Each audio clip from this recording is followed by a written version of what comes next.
silogismo clássico é formado por 3 proposições, tais que, admitindo-se as 2 primeiras, a terceira delas resulta necessariamente. Então, como é que eu argumento a partir de 2 premissas? Se eu tenho que todo homem é mortal, se eu tenho que Sócrates é homem, a minha conclusão é Sócrates é mortal. Bom, existe um outro tipo de silogismo que também a gente vai encontrar bastante, tem a ver com divisão. E as regras de divisão, elas tem que ser muito bem, uma divisão sempre tem que ser bem feita, não apenas uma divisão matemática, lá, aritmética, mas também uma divisão no raciocínio, da forma como a gente coloca as coisas como uma disjunção, né? Então, no silogismo disjuntivo, a premissa maior enuncia uma alternativa. São 2 hipóteses, e destas hipóteses a gente tem que escolher uma, ou isso ou aquilo. Então, a primeira forma, tem um nomezinho em latim, é chamado de tollendo ponens. Lê para mim aqui, por favor. Os assassinos de César são parricidas ou defensores da liberdade? Ora, eles não são parricidas, logo, são defensores da liberdade. Então, pode ir. Os assassinos de César são parricidas ou defensores da liberdade?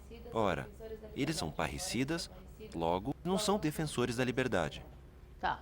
Então, aqui no latim o que muda são os termos aí no latim. E a premissa maior dos 2 é a mesma, né?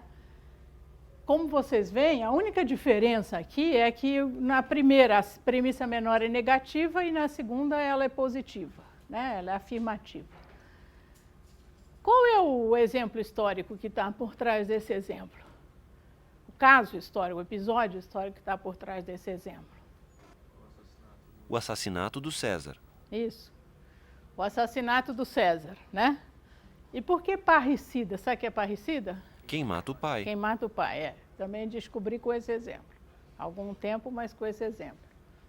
E por que ou parricida ou defensores da liberdade? Porque matá-lo significava libertar os povos. O povo da opressão dele, qualquer coisa assim, né? Então, esse silogismo disjuntivo é muito simples, ou isso ou aquilo. Isto, logo não aquilo, logo isso, qualquer coisa desse tipo. Tá? Qual é uma coisa importante nessa disjunção que se faz na premissa maior? É que essa disjunção tem que ser feita corretamente, né? Não pode ter outra hipótese, ou isso ou aquilo. De repente, não é nem isso nem aquilo, né? Pode ser por outra questão que levou ao assassínio do César. Então, se essa disjunção não é bem feita, né, as conclusões ficam complicadas aí, mesmo que, do ponto de vista lógico, elas sejam corretas. Tá? Então, ou o crescimento econômico vai se fazer por meio de um estímulo à demanda, ou ele vai ser feito por meio de um investimento em infraestrutura. Está correta essa disjunção?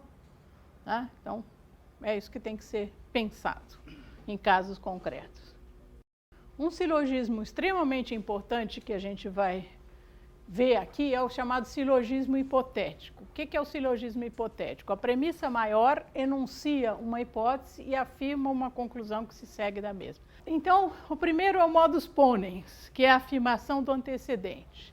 Lê para mim esses exemplos. Afirmação do antecedente. Se um homem é justo, respeita a propriedade alheia. Ora, Pedro é justo. Logo, Pedro respeita a propriedade alheia. Se um homem é justo, respeita a propriedade alheia. Ora, Pedro não respeita a propriedade alheia. Logo, Pedro não é justo. Tá. Então, como vocês veem, nesse caso também a premissa maior é comum aos 2 exemplos. E é um raciocínio hipotético, um silogismo hipotético, porque tem a cláusula C, né? Diferentemente do silogismo categórico que diz todo homem é mortal, esse daí diz se isso, aquilo, né? Então, às vezes é uma questão de forma, mas como a lógica se ocupa essencialmente com a forma, né? E as questões de conteúdo, como por exemplo, nessa coisa que vocês discutiram, da sentença do juiz e tal, isso aí, a lógica passa ao largo disso. A lógica está preocupada fundamentalmente com a forma do pensar. E, nesse caso, portanto, uma condicional é diferente de uma categoria, dizer que tudo é assim ou dizer que se for assim é assado, tá? Bom, e a diferença é que no primeiro caso se afirma o antecedente, a cláusula antecedente, sim, Pedro é justo, e na segunda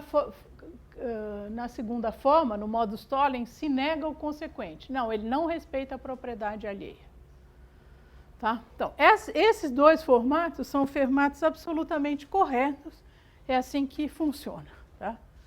A gente vai ver mais tarde que existem falácias relacionadas ao silogismo hipotético. Tá? Não sei se alguém já antecipa alguma falácia que dá para cometer a partir desse exemplo. Se um homem não é justo, ele não respeita a propriedade alheia. Sim, mas vamos dizer que essa afirmação, a gente não está preocupado com a afirmação, mas com a sequência, né? Então, nesse caso, você está mudando a premissa maior e você pode mudar de acordo o resto, né? Pedro não é justo. Logo, Pedro não respeita a propriedade alheia. O foco da lógica é a validade do raciocínio. A lógica está preocupada, até acho que uma coisa que vocês podem atentar é o seguinte, sempre usar, para falar sobre um raciocínio, não dizer que ele é verdadeiro ou não verdadeiro, dizer que ele é válido ou que ele é correto, ou inválido ou incorreto. E suas negativas. Certo? É isso que é o foco da lógica. Ela não está preocupada com em si mesma, né? De per si, a lógica não está preocupada com a questão do que contém as proposições, o conteúdo de verdade das proposições. Ela está preocupada assim, independentemente do conteúdo de verdade, este raciocínio está bem construído. Então, se as proposições são verdadeiras e o raciocínio está bem construído, a conclusão é verdadeira. Mas esse não é o foco da lógica, a questão da verdade. Por quê? Aqui você pode ter proposições falsas e argumentos válidos, que é o exemplo que é dado aqui. Lê para mim aqui. Todos os filósofos são solteiros. Henrique VIII era filósofo. Logo, Henrique VIII ficou solteiro. Então, está errado esse raciocínio? Está errado? Quem está falando que está errado? Por quê? Por que nem todos os filósofos ficam solteiros? Quer dizer, por mais que Henrique VIII tenha ficado solteiro, não existe qualquer relação com o fato dele ser filósofo. Isso. O raciocínio está certo. O que está errado é as duas premissas estão erradas. De um lado, como você diz, nem todo filósofo fica solteiro, não tem nenhuma associação entre isso. Segundo, o Henrique VIII absolutamente, bom, mesmo que ele fosse filósofo, né, está tudo errado do ponto de vista de conteúdo, mas do ponto de vista de forma, está certo. É claro que nem todos os filósofos ficam solteiros, então essa premissa maior está me levando a uma conclusão absurda, porque a gente sabe que o Henrique VIII não ficou solteiro, ao contrário, teve várias mulheres. Mas, em princípio, a lógica não está nem aí para isso. Ela está preocupada em saber se o raciocínio é válido. É um silogismo categórico, concluiu-se adequadamente, uma vez que tem um termo médio que justifica essa conclusão. Então, vamos ver outras coisas relacionadas com isso. Você pode ter proposições válidas, como diz, e argumentos falsos e argumentos válidos. Então, aqui alguém fez esse silogismo, um polissilogismo, na verdade, para falar sobre a invasão da Biblioteca de Alexandria, a destruição da Biblioteca de Alexandria, aquele grande patrimônio da humanidade que foi completamente destruído. Então, fez o seguinte raciocínio. Os livros da Biblioteca de Alexandria aqui são os invasores, né? Os que queimaram os livros. Os livros da Biblioteca de Alexandria repetem ou não o que diz o Corão. Estes livros, esse exemplo se tornou até meio perigoso do ponto de vista de politicamente correto, mas é isso mesmo. Os caras fizeram uma grande barbaridade, Bom, esses livros repetem o que diz o Corão. Ora, um livro que repete é inútil, o que é inútil deve ser destruído. Destruído, ponto. Ou, estes livros não repetem o que diz o Corão. Ora, dizer o que não diz o Corão é falsear a verdade, pois ele contém toda a verdade e só a verdade. Portanto, o livro que falseia a verdade deve ser destruído e os livros da Biblioteca de Alexandria devem ser destruídos. Tá? Então, nas duas alternativas, a mesma conclusão se seguia. Do ponto de vista do argumento, está correto, inclusive ele admite duas alternativas, repete ou não repete. Do ponto de vista do conteúdo, da verdade, evidentemente que está errado por uma série de coisas, nem tudo que repete é inútil, e o Corão também não diz toda a verdade, somente a verdade, coisas desse tipo. Tá? Então, aqui, do ponto de vista lógico, não é do ponto de vista lógico que esse exemplo deve ser derrubado. Ele deve ser derrubado por outros argumentos, que não argumentos lógicos. Bom, aqui nós vamos fazer o contrário. O argumento não é válido, mas a conclusão é falsa. E o contrário não, a conclusão é falsa. Todos os cisnes são brancos, o governador Wallace é branco, o governador Wallace é cisne. Esse governador Wallace ficou muito famoso, negativamente famoso, durante a luta lá dos direitos civis nos Estados Unidos, porque ele era governador da Califórnia, era um direitista, racista, assim, de quatro costados, e alguém fez esse exemplo aqui a partir dele. Eu acho que até foi elogioso. A conclusão é elogiosa. Bom, então aqui, tá? A conclusão é falsa, mas também o próprio argumento é falso. Por que é falso? Pensando na teoria dos conjuntos, você pensa assim, tem uma grande categoria dos seres brancos. Essa categoria inclui o governador Wallace, inclui os cisnes, etc., mas não há necessariamente uma convergência entre aquilo que está dentro. Né? Portanto, o raciocínio é inválido. Isso é chamado a falácia do meio não distribuído. É um tipo de falácia clássica, falácia formal, que é o meio não distribuído. Então, nós estamos chegando num exemplo que está bem próximo do texto daquele que o Popper usa para fundamentar o seu argumento. Então, a gente viu há pouco tempo que tem dois tipos de raciocínio válidos, que a lógica admite. A negação do consequente e a afirmação do antecedente. Acabamos de ver. Se P, que. Ora, não que, logo não P. Eu estou fazendo a negação do consequente. Voltando, por exemplo, se o homem é justo, respeita a propriedade alheia. Ora, fulano não respeita, logo não é justo. Tá? O outro raciocínio correto, também um silogismo categórico de outro tipo, que é o modus ponens, é a afirmação do antecedente. Se P que, ora P, logo que. Portanto, se o homem é justo, respeita a propriedade, ora Pedro é justo, logo Pedro respeita a propriedade. Tá? Quer ver? Um outro exemplo, para mim, é mais fácil de pensar.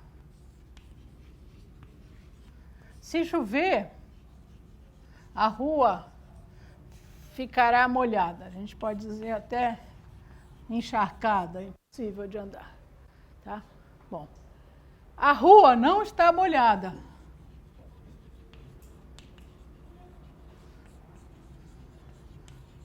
Logo, não choveu.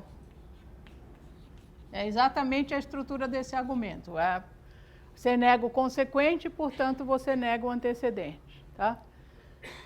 Isso é um raciocínio correto. Você não pode ter outros motivos para a rua não estar molhada? Não só não ter chovido? Você pode ter os motivos, mas com certeza não choveu. A afirmação do consequente é isso. Se P que, ora que, logo P. Isso está errado. Os dois primeiros estão certos. Isso estava errado. Porque você está dizendo, se chover, a rua fica molhada. Ora, a rua está molhada, logo choveu. Eu não posso dizer isso. Porque pode ter passado aqueles caminhões e molhado a rua. Certo? Então, eu não posso afirmar o consequente. Eu posso afirmar o antecedente e negar o consequente. Mas afirmar o consequente eu não posso fazer. Esse é um ponto crucial, assim, a gente vai ver mais exemplos, mas dessa introdução à lógica, esse é um ponto crucial. É importante vocês terem entendido bem isso. Bom, então vamos ver um exemplo aqui. Se o aluno tirar média inferior a 5, será reprovado. Ora, Pedro foi reprovado. Logo, Pedro tirou média inferior a 5. Está correto esse raciocínio? Tá? Pedro poderia ter sido reprovado por faltas. Eu peguei um exemplo intencionalmente, um exemplo que vocês deviam ter familiaridade. Faltas também reprovam, né? Então, aqui é uma afirmação do consequente. Se isso acontecer, o aluno será reprovado. O aluno foi reprovado, eu estou afirmando o consequente. Eu não posso concluir que ele tirou média inferior a 5. Pode ter sido reprovado por faltas, por outros motivos de reprovação. A lógica, ela é bitoladérrima, assim, sabe? A gente consegue usar bem para ver certos problemas no raciocínio, falácias no raciocínio, mas ela é muito bitolada, né? Ela tem certas regras muito rígidas. Não por menos, o pessoal começou a pensar em outros tipos de lógica, que são mais, se adequam mais às coisas que a ciência trata. Bom, outras falácias. Uma chama falácia non sequitur. O que quer dizer isso? Quer dizer que falta completamente conexão entre as premissas e a conclusão. Eu costumo brincar que a criança faz essa falácia non sequitur. Ela fala assim, então, não sei o quê, sabe o que é, pai? Eu estou assim, aí eu fui no colégio, portanto, você tem que comprar um brinquedo novo para mim. Tá? Não tem nenhuma ligação, é uma conclusão absurda que ele encadeia num raciocínio, mas a conclusão não tem a ver com o raciocínio. Então, essa se chama falácia non sequitur. Isso quer dizer, em português, não se segue das premissas esta conclusão. Fundamentalmente é esse. Quando eu pedi para vocês identificarem falácias, primeiro vocês têm que ver se as outras denominações se aplicam, antes de chegar nessa non sequitur. Porque às vezes, como essa non sequitur está mais à mão, assim, o pessoal gosta, não sei porquê, é atraente, assim, tem algum efeito retórico, o pessoal, non sequitur. Vamos ver primeiro se não tem outra denominação menor. A outra também tem um nome latim, se chama post hoc ergo propter hoc, que significa o seguinte: post quer dizer depois disso, portanto, por causa disso. Então, aqui está dizendo, é uma sequência no tempo, né? É uma sucessão de fenômenos no tempo que eu estou atribuindo uma relação causal, quando ela, de fato, não existe, ou pelo menos é questionável. O exemplo aí é chineses e fogos de artifício. Como é que contam aí o seguinte, como é que na China, como vocês sabem, foi o berço dos fogos de artifício? Então, qual era a crença que estava por trás, que os levou, vamos dizer, estimulou essa prática de fazer fogos de artifício? Quando tinha eclipses, por exemplo, um eclipse lunar, né? Eles achavam que o fato da Lua de repente sumir, ou mesmo do Sol, era por causa de um dragão que morava na Lua e que escondia a Lua de vez em quando, para contrariar os habitantes da Terra, ele escondia a Lua. Então, eles começaram a desenvolver fogos para afastar o dragão. E eles chegaram, quer dizer, eles achavam, a crença era que os fogos, depois de um certo tempo, aquele eclipse ia embora, a Lua voltava a brilhar, então eles diziam, o meu fogo de artifício funcionou. Realmente o dragão, eu consegui afugentar o dragão, ele ficou com medo. Então, é uma sucessão no tempo, né? Se acende o fogo de artifício e daqui a pouco acaba o eclipse, que não tem nenhuma relação causal, né? E que, no entanto, que fundamentou esse tipo de raciocínio post hoc ergo propter hoc. Então, outro exemplo clássico que é dado assim, passei debaixo da escada ontem, fui mal na prova hoje. Né? Então, passar debaixo da escada, então dá azar, né? É interessante a gente saber por que essas crenças ficaram gravadas aí. É tal história, de onde vem, quer dizer, o ovo ou a galinha, né? De onde vêm as ideias? Primeiro construo um raciocínio dedutivo e depois eu vou verificar na prática, mas como é que eu construo esse raciocínio dedutivo? Será que não é um tipo de observação sistemática da realidade que eu faço? A ordem das coisas nesse ponto não altera muito, né? Ou enfim, não está no caso, mas num raciocínio dedutivo é isso que você quer. A lógica está se preocupada com isso. Proposições gerais que se associam a proposições mais particulares e que permitem uma conclusão particular. Só mais duas falácias aí. Uma é a falácia da composição. Os parágrafos são bons, o conto é bom. Os jogadores são bons, o time é bom. Isso vocês sabem muito bem o que é fazer esse raciocínio. Contratou excelentes jogadores. Perdeu. Como é possível? O time não estava bem organizado, né? A falácia da composição. Às vezes se fala que a economia incorre na falácia de composição. Quando ela diz, por exemplo, os agentes são racionais, então os agentes no mercado financeiro vão agir racionalmente, o que não acontece, né? Então tem um comportamento de manada, tem um monte de comportamento que não é estritamente racional. E a falácia clássica da falácia formal, que é o tal do meio não distribuído. Eu já tinha dado um exemplo e aqui tem outro. Anjos têm asas, aves são anjos. O meio, que é o termo médio, asas, não está bem distribuído, né?